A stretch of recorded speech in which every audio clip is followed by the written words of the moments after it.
रामकृष्ण हरी भाग 13वा। संत तुकाराम महाराजांचे कनिष्ठ चिरंजीव श्री नारायण महाराजांनी संत तुकाराम महाराज पालखी सोहळा जसा सुरू केला तसाच तो पुढच्या काळात धीरोदात्तपणे सुरू ठेवल्याचे लक्षात येते।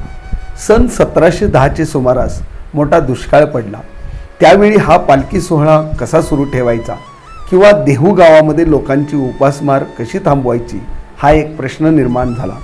अशा प्रसंगी संत तुकाराम महाराजांचा आदर्श घेऊन श्री नारायण महाराजांनी आपल्या स्वतःच्या घरावर तुळशीपत्र ठेवले। आपल्या घरातील सर्व चीज वस्तूंचा वापर करून त्यांनी त्यावेळेस या पालखी सोहळ्यासाठी लागणाऱ्या गोष्टी जमवल्या, अन्नछत्र चालवले, पूजा अर्चा व यात्रा चालू ठेवली। त्याचप्रमाणे गावातील लोकांना काम मिळावे म्हणून विठ्ठल मंदिराचा जीर्णोद्धार करण्यास सुरुवात केली व आपल्याजवळ जे काही आहे ते सगळे या कामासाठी वापरले।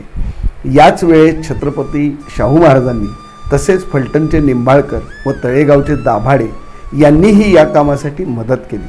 अशा प्रकारे हा पालखी सोहळा बंद पडू नये यासाठी नारायण महाराजांनी कष्ट घेतल्याचे दिसते। 1680 मध्ये श्री नारायण महाराजांनी संत ज्ञानेश्वर व संत तुकाराम यांचा संयुक्त पालखी सोहळा सुरू केला व तो सन 1835 पर्यंत अव्याहतपणे चालू होता।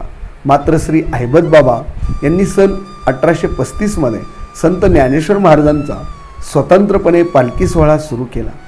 तरीही संत ज्ञानेश्वर व संत तुकाराम महाराजांचे पालखी सोहळे पंढरपूरकडे एकाच वाटेने येत असत। दोन्ही पालखी सोहळ्यांच्या मध्ये असणाऱ्या दिंड्यांची संख्या वाढल्यामुळे व दिंड्यांमधील वारकऱ्यांची संख्या वाढल्यामुळे सन 1935-36 मध्ये संत तुकाराम महाराजांची पालखी हडपसरहून वेगळ्या मार्गाने म्हणजे सोलापूर रस्त्याने पंढरपूरकडे यायला सुरुवात झाली।